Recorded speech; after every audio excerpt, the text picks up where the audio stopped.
한국은 너무 비쌉니다.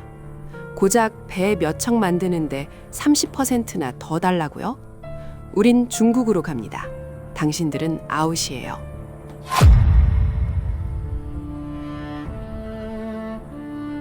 (2020년) 카타르 도하의 화려한 에어컨 바람이 쌩쌩 부는 회의실. 얼음장 같은 통보가 한국 조선소 임원들의 가슴에 비수처럼 꽂혔습니다. 협상 테이블 맞은편에 앉은 카타르 에너지부 장관 하마드는 서류 뭉치를 신경질적으로 밀어냈습니다. 그 5초의 정적은 한국 대표단에게 영겁의 시간과도 같았습니다. 한국 조선소의 영업총괄 김전무는 끓어오르는 모멸감을 억누르며 마지막 자존심까지 내려놓았습니다. 장관님, 단순한 가격 비교가 아닙니다. 기술력의 차이입니다. 저희가 도크를 비워두겠습니다. 납기일도 원하시는 대로. 하지만 하마드는 계산기만 두드렸습니다. 그가 본 것은 오직 숫자, 바로 6조 원이라는 차액뿐이었습니다. 중국 조선소가 정부 보조금을 등에 업고 던진 저가 수주 미끼를 덥석 문 것입니다. 김전무, 비즈니스는 자선 사업이 아니오. 6조 원이면 우리가 다른 사업을 몇 개나 더 할 수 있는지 아시오? 짐 싸서 돌아가시오. 그렇게 문전박대를 당하고 나오는 길, 김전무와 엔지니어들의 어깨는 천근만근 무거웠습니다. 단순히 계약 하나를 놓친 것이 아니었습니다. 그들에게 이번 수주 실패는 곧 생존의 문제였기 때문입니다. 시계바늘을 잠시 5년 전으로 돌려보면 그들이 왜 그토록 처절하게 매달렸는지 알 수 있습니다. 2015년 겨울, 대한민국 조선업의 심장이라 불리던 거제도에는 칼바람이 불었습니다. 세계 1위를 호령하던 조선소들의 수주가 뚝 끊기며 거제도는 말 그대로 눈물의 섬이 되었습니다.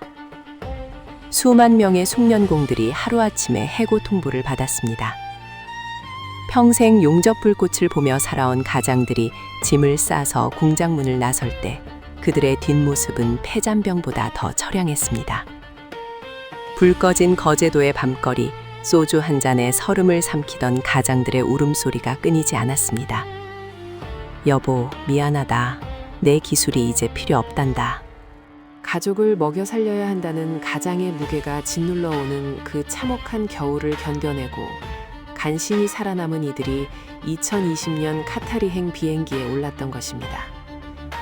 그렇기에 당신들은 아웃이라는 하마드 장관의 말은 단순한 거절이 아니라 그 시절의 악몽을 되살리는 사형 선고나 다름없었습니다.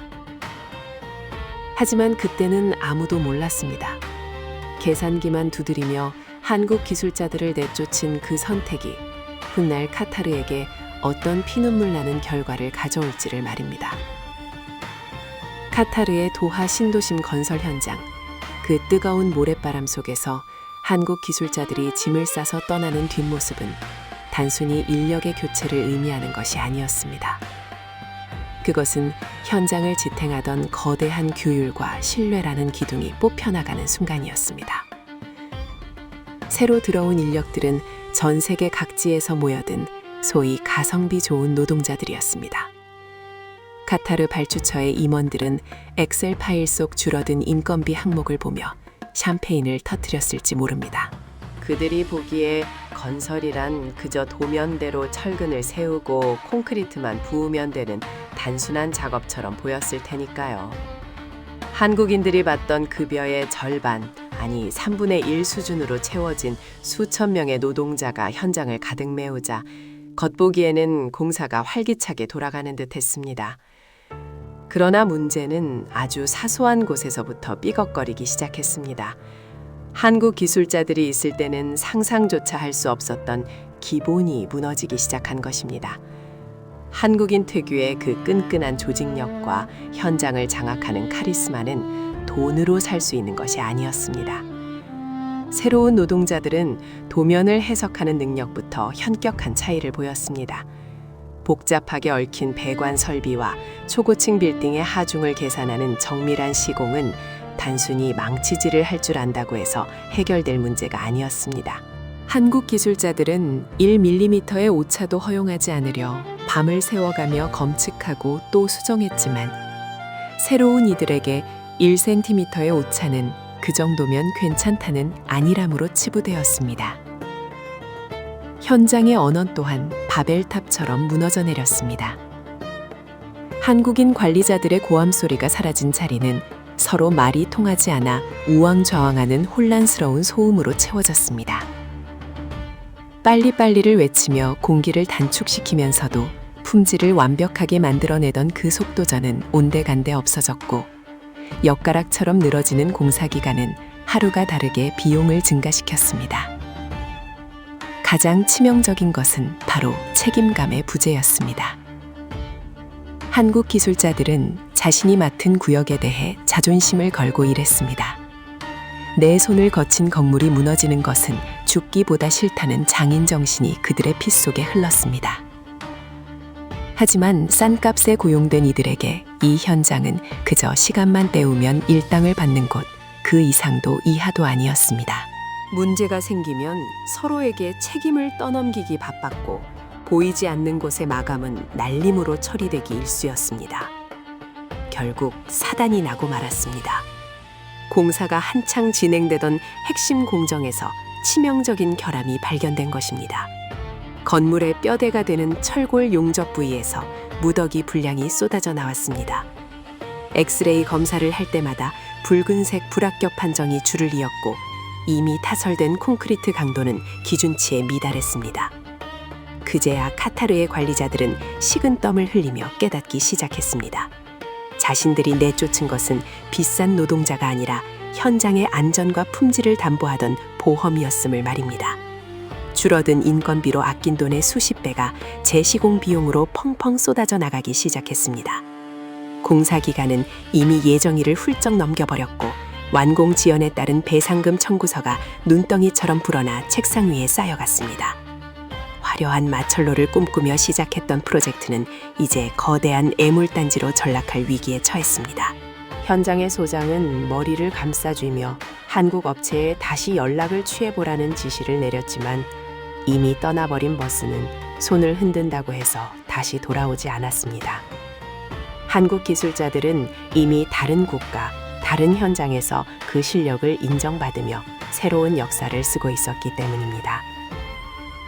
카타르가 뒤늦게 땅을 치며 후회하고 있을 때 상황은 더욱 악화되었습니다. 날림으로 지어진 구조물들이 사막의 거친 환경을 견디지 못하고 균열을 일으키기 시작한 것입니다. 이것은 단순한 돈의 문제가 아니었습니다. 국가의 위신이 걸린 문제였고 나아가 그 건물을 이용할 사람들의 생명과 직결된 문제였습니다. 한국인을 내보내며 아꼈던 그 돈이 훗날 자신들의 목을 조르는 올가미가 되어 돌아오리라고는 상상조차 하지 못했을 것입니다. 하지만 진짜 비극은 이제부터가 시작이었습니다. 이 총체적 난국을 수습하기 위해 그들이 선택할 수 있는 길은 오직 하나, 자존심을 굽히고 다시 한번 한국의 문을 두드리는 것뿐이었습니다. 그러나 그 문은 예전처럼 쉽게 열리지 않았습니다. 뻑뻑하게 돌아가는 열쇠 소리가 유난히 날카롭게 고막을 찔렀습니다. 겨우 손잡이를 돌려 안으로 들어서자마자 훅 끼쳐오는 것은 그리운 된장찌개 냄새나 구수한 보리차 향기가 아니었습니다. 오랫동안 사람의 온기가 닿지 않은 서늘한 냉기, 그리고 묵은 종이와 먼지가 뒤섞인 텁텁한 냄새만이 폐부 깊숙이 들어왔습니다. 현관 센서 등조차 고장이 났는지 깜빡이지 않았고 어둠 속에 잠긴 거실은 마치 거대한 동굴처럼 저를 압도했습니다. 신발장 위에 수북이 쌓인 고지서 뭉치들이 가장 먼저 눈에 들어왔습니다. 꼼꼼하고 깔끔한 성격 탓에 공과금 고지서 하나도 밀리는 법이 없던 분이었습니다. 그 흐트러진 종이 뭉치들을 보는 순간 가슴 한 구석이 쿵 하고 내려앉는 기분이 들었습니다.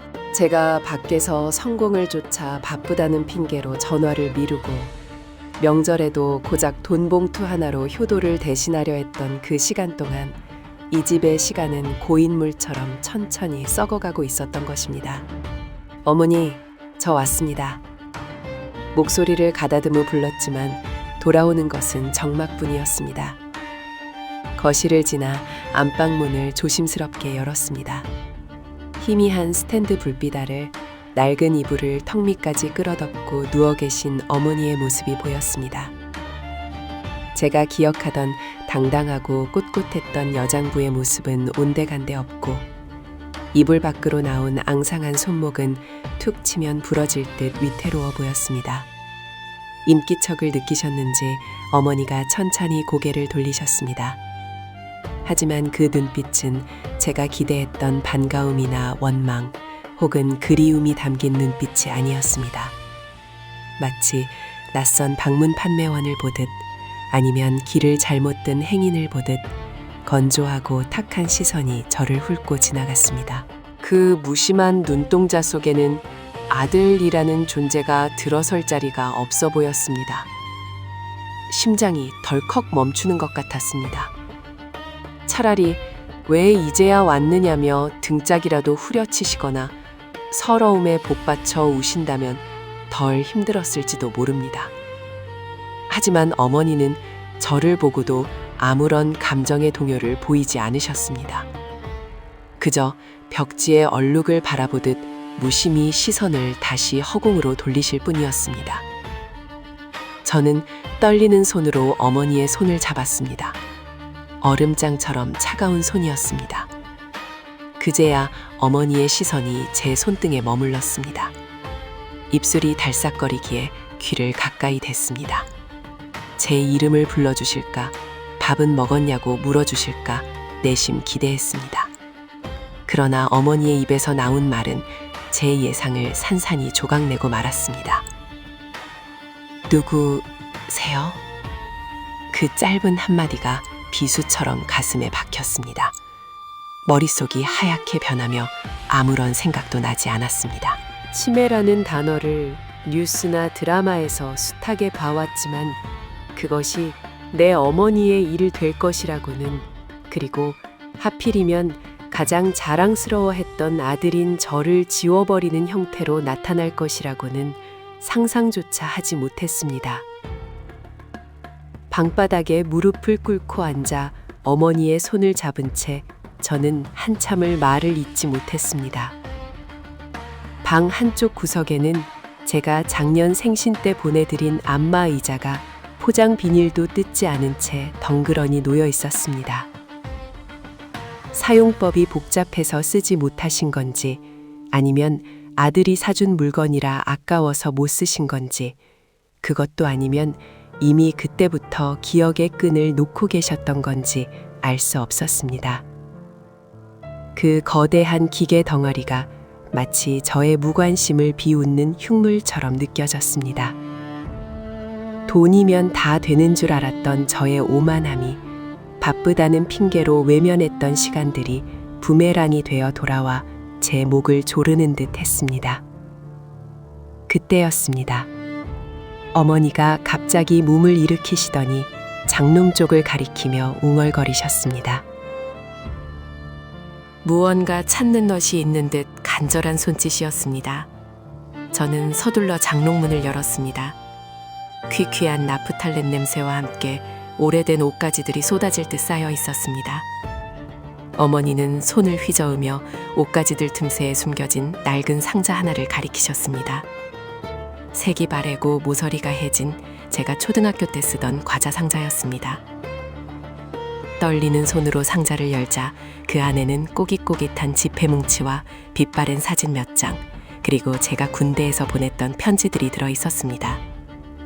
돈은 10,000원짜리, 50,000원짜리가 뒤섞여 있었는데 은행 띠지가 둘러진 새 돈이 아니라 시장에서 장사를 하며 한 푼 두 푼 모은 듯한 기름때와 땀 냄새가 밴 돈들이었습니다.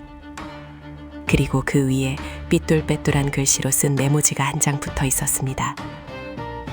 우리 막내 장가갈 때 보태줄 돈. 순간 참아왔던 눈물이 댐이 터지듯 쏟아져 나왔습니다. 당신의 기억 속에서 아들의 얼굴은 지워졌을지 몰라도 자식을 향한 본능적인 사랑과 걱정은 뇌가 아닌 심장의 문신처럼 새겨져 있었던 것입니다. 제가 강남의 좋은 아파트에서 떵떵거리며 사는 동안 어머니는 기억을 잃어가면서도 이 낡은 상자를 보물처럼 지키고 계셨던 겁니다. 저는 어머니의 무릎에 얼굴을 묻고 어린아이처럼 소리내어 울었습니다. 제 울음소리에 놀란 어머니가 앙상한 손을 들어 제 머리를 쓰다듬으셨습니다. 누군지도 모르는 낯선 남자의 울음을 달래주는 그 손길은 제가 기억하던 수십 년 전의 그 따스함 그대로였습니다. 한참을 울다 고개를 드니 어머님은 여전히 초점 없는 눈으로 저를 바라보고 계셨지만 입가에는 희미한 미소가 걸려 있었습니다. 마치 우는 아이를 달래서 뿌듯하다는 듯한 표정이었습니다. 저는 결심했습니다. 닫혀버린 어머니의 기억의 문을 억지로 열려고 하지 않겠다고. 대신 제가 그 문 안으로 들어가기로 했습니다. 어머니가 기억하는 세상 속에 제가 없더라도 저는 어머니의 곁을 지키는 새로운 존재가 되어야 했습니다. 짐을 챙겨오기 위해 잠시 밖으로 나갔다 오겠다고 말하며 일어서려는데 어머니가 제 옷자락을 꽉 붙잡으셨습니다. 힘없는 손이었지만 그 악력에는 설명할 수 없는 절박함이 담겨 있었습니다. 가지 말라는 뜻인지 아니면 또다시 혼자가 되는 것이 두려우신 건지 알 수 없었지만 그 손을 뿌리칠 수가 없었습니다. 저는 다시 자리에 앉아 어머니의 손을 두 손으로 감싸 쥐었습니다. 안 가요. 아무 데도 안 가요. 어머니 옆에 있을게요. 제 말이 들리기는 하는지 어머니는 잡은 손에 힘을 풀지 않으신 채 스르르 눈을 감으셨습니다. 고른 숨소리가 들려오기 시작했지만 저는 밤이 새도록 그 손을 놓을 수 없었습니다.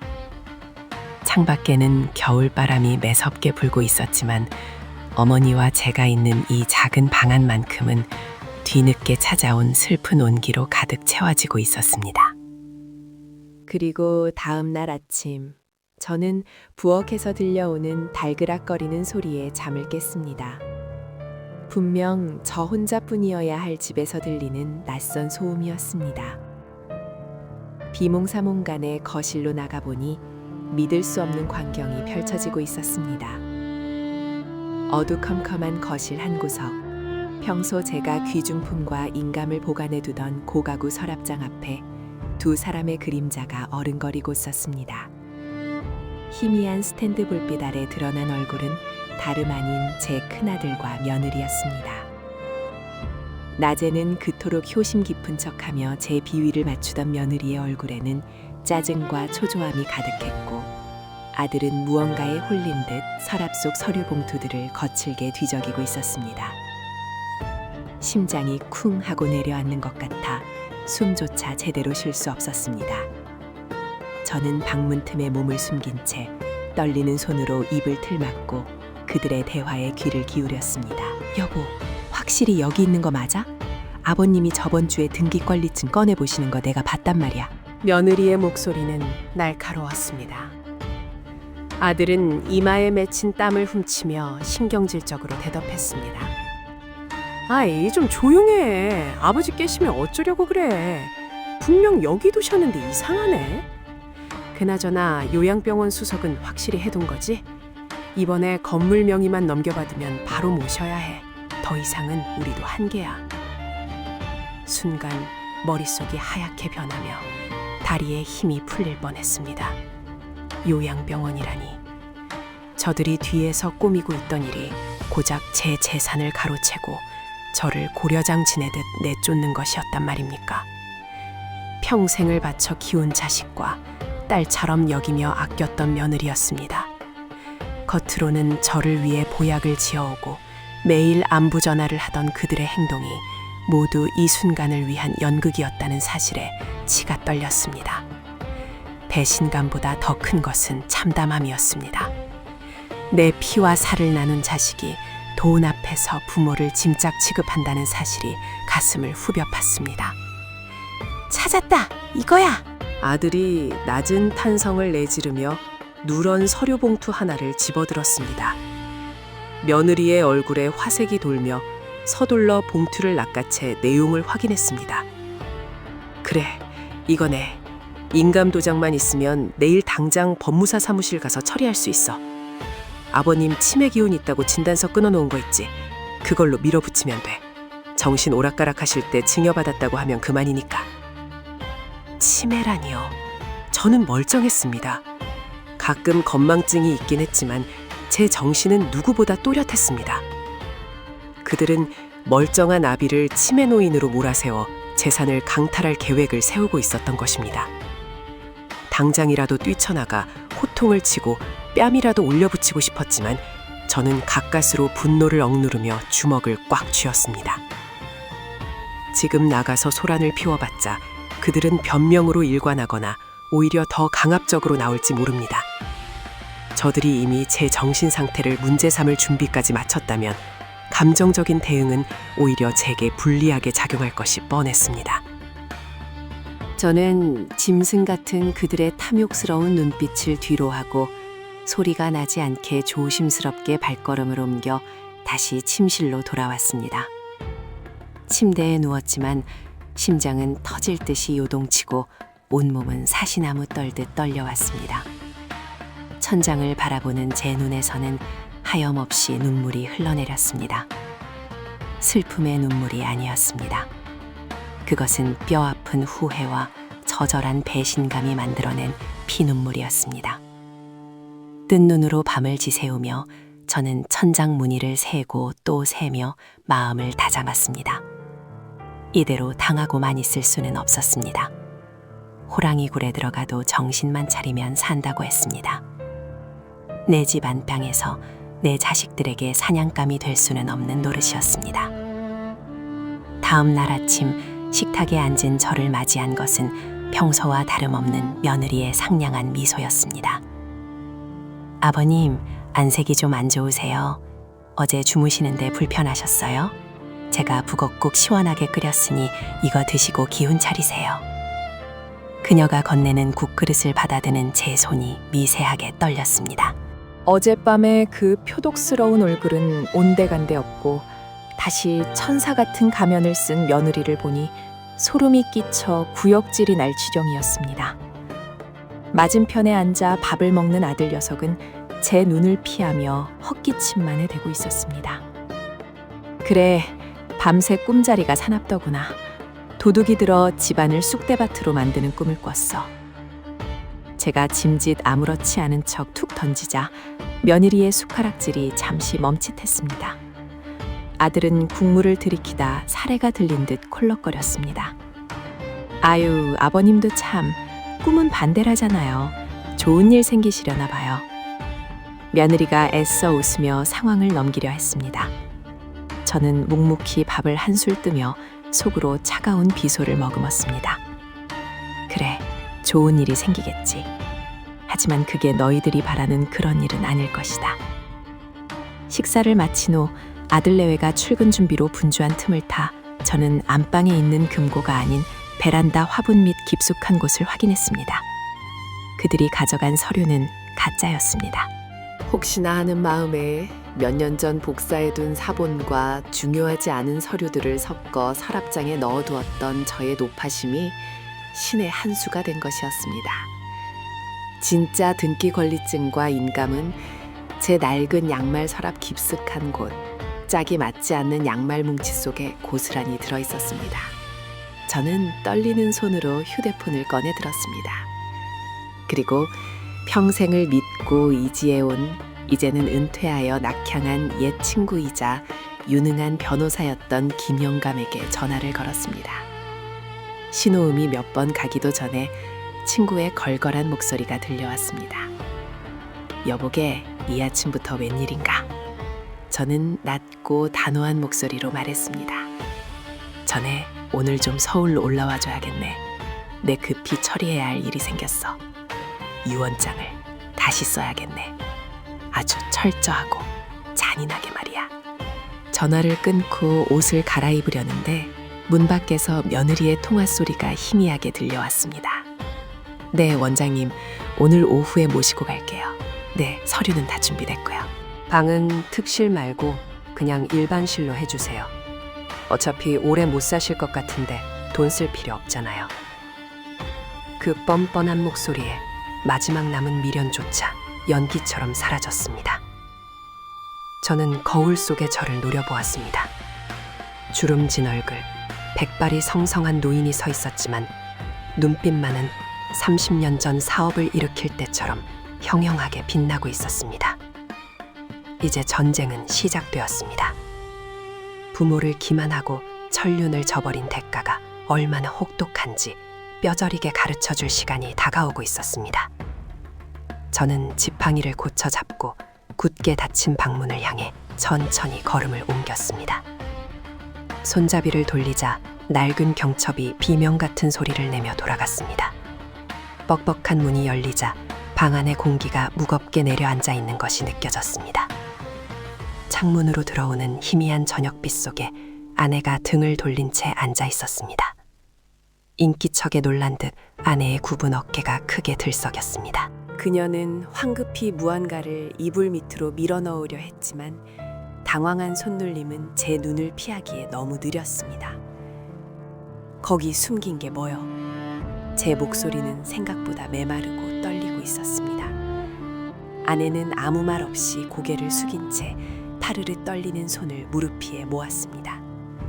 침묵이 흐르는 그 짧은 순간 제 머릿속에는 수만 가지의 나쁜 상상이 스쳐 지나갔습니다. 저는 성큼 다가가 아내가 덮으려던 이불을 거칠게 걷어냈습니다.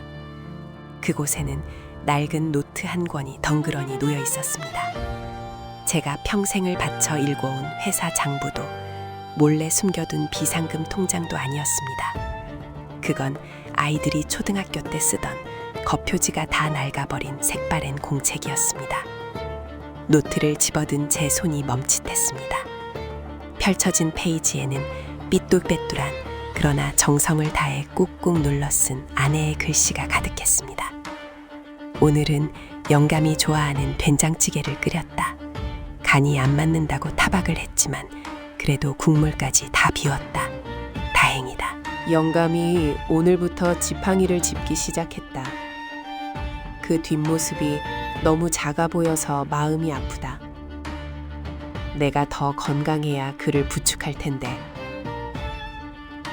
자꾸만 기억이 흐려진다. 오늘은 가스불 끄는 것을 잊어버려 냄비를 태웠다. 이러다 영감의 얼굴까지 잊어버리면 어쩌지? 무섭다. 너무 무섭다. 가슴 한구석이 둔탁한 몽둥이로 얻어맞은 듯 멍해졌습니다.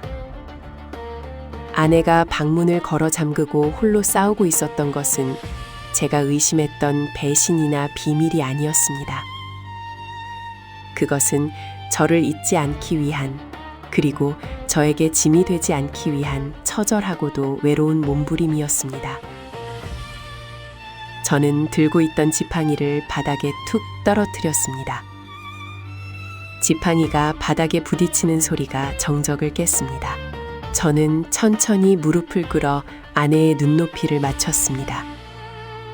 주름진 그녀의 손등 위로 제 눈물이 툭 하고 떨어졌습니다. 평생 가족을 위해 헌신하고도 기억을 잃어가는 순간조차 남편을 걱정하고 있었던 사람. 그런 아내를 두고 저는 무슨 생각을 했던 것일까요? 미안해. 정말 미안해. 아내는 그제야 고개를 들어 저를 바라보았습니다. 겁에 질려있던 눈동자가 안도감으로 젖어들더니 이내 맑은 눈물이 주르륵 흘러내렸습니다. 여보, 나 버리지 마요. 나 잊어버리기 싫어. 아이처럼 울먹이면 아내를 저는 힘껏 껴안았습니다. 우리는 늙고 병든 서로의 몸을 부둥켜 안고 한참을 울었습니다. 의심과 오해로 얼룩졌던 지난 시간들이 뜨거운 눈물과 함께 씻겨 내려갔습니다. 닫혀있던 방문이 활짝 열리듯 제 마음의 빗장도 비로소 풀렸습니다.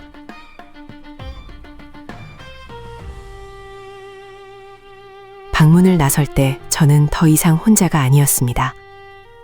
바닥에 떨어진 지팡이를 다시 집어들었지만 이제는 지팡이에만 의지하지 않습니다. 제 다른 한 손은 아내의 따뜻한 손을 꼭 잡고 있었습니다. 인생의 황혼기. 비록 기억은 흐려지고 육신은 쇠약해질지라도 우리가 함께 걸어온 길은 결코 사라지지 않을 것입니다. 이제는 제가 아내의 기억이 되고 아내가 저의 다리가 되어 남은 길을 걸어가려 합니다. 노을이 지는 창밖의 풍경이 오늘따라 유난히 따뜻하게 느껴졌습니다. 우리는 잡은 손을 놓지 않은 채 천천히 거실로 걸어 나왔습니다. 오늘 이야기는 여기까지입니다. 시청해 주셔서 감사합니다.